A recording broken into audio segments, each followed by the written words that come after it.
Now this aquarium has been running for about 6 months, and all in all it's going really well. But over time, looking at the same fish and the same coral, sometimes it's nice to give it a bit of a change. So one thing with this hobby is change is king. So what's going to happen here is a bit of a spring clean. And what a spring clean is we basically just lay out on the floor a whole bunch of foam boxes with a bit of water in them, grab the corals, throw them in the water. Then we're going to get a bunch of foam boxes for the rocks, take all the rocks out, throw them in. We're going to make sure that we've put some aquarium detox in the water for a month before we do this, so we don't release any anoxic sinks that may be through the dead spots in the back of the reef. And we're also going to make sure we put a bit of polyfilter in the water, just in case we do release some hydrogen sulfide, which is quite possible during this process. Then we're going to scoop out any fish that we're a bit bored with, because over time, as much as you love your fish, sometimes it's just a bit interesting to remove the ones that maybe you weren't quite as fond of and replace them with ones that maybe you are a bit more fond of. And there's always troublemakers, like for example this flame angel here has been nipping at some of the corals, and over a long period of time that can be a major problem to the corals.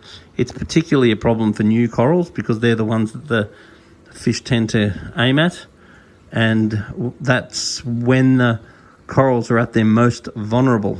So having fish that nip at corals, there is a consequence for that. So this fella might find his way out of this aquarium. So the other thing is that fish do grow a lot. So when fish are growing out of the aquarium, it's also quite a good idea to move them on to a bigger home. So doing a spring clean can be a wonderful thing for the residents of the tank and for your interest in the hobby. So for you to think that you've bought this tank and it's going to entertain you for the rest of your life, that is typically unrealistic, depending on you as a person. So once we have emptied the tank, pulled out the fish that we no longer want, we then put the rocks back in quite a different fashion so they look different. Even though this scape looks pretty cool to me, we make it different. Then we place the corals back in, maybe pay a little bit of attention to grouping. So try and put the similar corals together so they're not stinging each other. Otherwise you'll get situations like this where the corals are stinging each other. So the more similar the corals are, the more you put them together and the less problems you tend to have with chemical warfare. So then what we do then is we run the aquarium for at least a month, and we let the residents that have survived the cull to settle in. Then what we want to do is look at introducing some more fish, and it really is better to pre-quarantine the fish. So during this time you can go and grab a little quarantine tank, put the fish in the quarantine tank, settle the fish into the quarantine tank, make sure the salinity of the quarantine tank is like 0.020. Then you can run the quarantine tank for a month. If the fish have got any pathogens that you need to know about, then that will show itself during that month, and that will save you from putting the fish into the fish tank and then finding that you end up wiping out half your fish, and then you go and coronavirus yourself, which isn't far from ideal. So the quarantine period will show up any of those sorts of issues. So pre-quarantining is highly advisable. Now, as far as if you're not going to pre-quarantine and you're going to run the risk, then you want to make sure that you put the fish in when the salinity is on the low side. So let's say 0.020.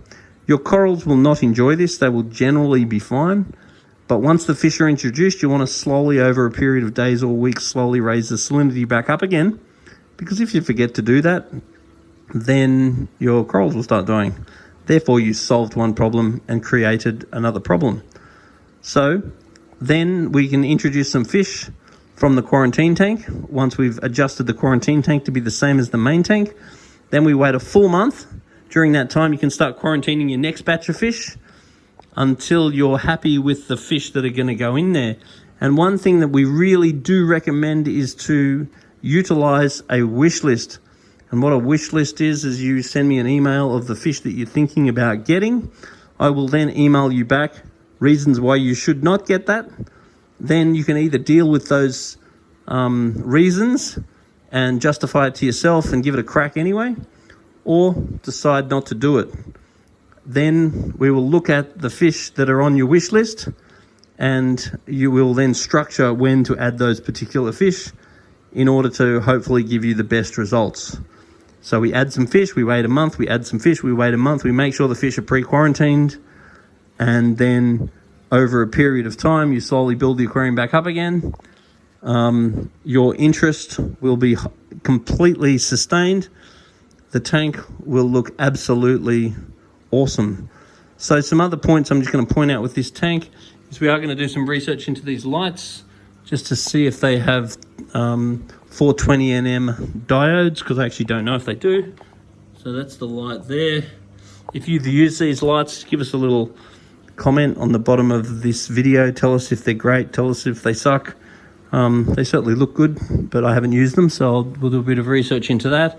Tank's got very good water flow. The skimmer is getting cleaned a couple of times a week, so I'm very happy with that. There is one of these fancy pre-filters which roll around, giving yourself new bits of media for the crap to go through. So these things can be used. Personally, I just use polyfilter myself. This tank has also got some pumps in it that we want to make sure they're cleaned at least once a year. And we've got a biopellet reactor. Now, a biopellet reactor is a wonderful way of getting rid of nitrate, but you do not want to run a biopellet reactor when you do not have nitrate. So if your nitrate level is going down, you need to reduce the amount of media. If your nitrate's going up, you can increase the amount of media, and you need to make sure you're cleaning your skimmer twice a week, otherwise we're in trouble. Now, this tank has a dosing pump. There. So we're dosing calcium carbonate, magnesium and phosphate remover and biotrace, which is all very good. But another comment is this tank is getting regular water changes and gravel cleans, so there's probably no problem. But I am very cautious running any phosphate removers without polyfilter, because the phosphate removers, the lanthanum based ones, will have a residual. I will tend to run polyfilter just to make sure that we don't have any issue with residuals, because the polyfilter is going to remove any accumulants and going to make sure that I don't have any problems with the phosphate remover. So we're also going to increase the surface agitation a little bit. It looks okay, but just bring that pump up a little bit, agitate the surface a little bit more, because we actually were quite surprised to find that the oxygen level was quite low. So the oxygen level in this tank was 4, even though it's basically right next to doors and the doors are regularly opened. But I did do an oxygen tech with my JBL test lab, which I really love. And I was a bit surprised to find that the level was 4. So there is a lot of fish in there that are using the oxygen. So a few things that we can do there. One is increase the surface agitation of the sump and the top tank. More surface agitation may get us out of trouble. We could also contemplate the idea of putting an ozonizer on it, and that will increase oxygen. And the other thing I would really look at doing, because it's quite a cheap option, is on the inlet of the skimmer, I would add a CO2 reactor just to scrub the CO2 before the water goes into it. So we've got a chiller running here. So all in all, it's really quite an awesome setup. Fish are very happy in general. The corals are very happy. The corals are being fed reefroids, so they are getting a nutrient food, because some of the corals, like the gonioporas and the alveoporas, are going to be very determined by that. Health of the fish really is quite good. The fish are not too fat, the fish are not too thin, the fish are very responsive. In general, the corals are very good. There's a couple that are not looking ideal, but as a generalization, they're really quite good. So all in all, pretty awesome tank. If you have any questions about it, put a little note on the bottom of this video. If you have any advice for the owners, chuck a little note on the bottom of this video.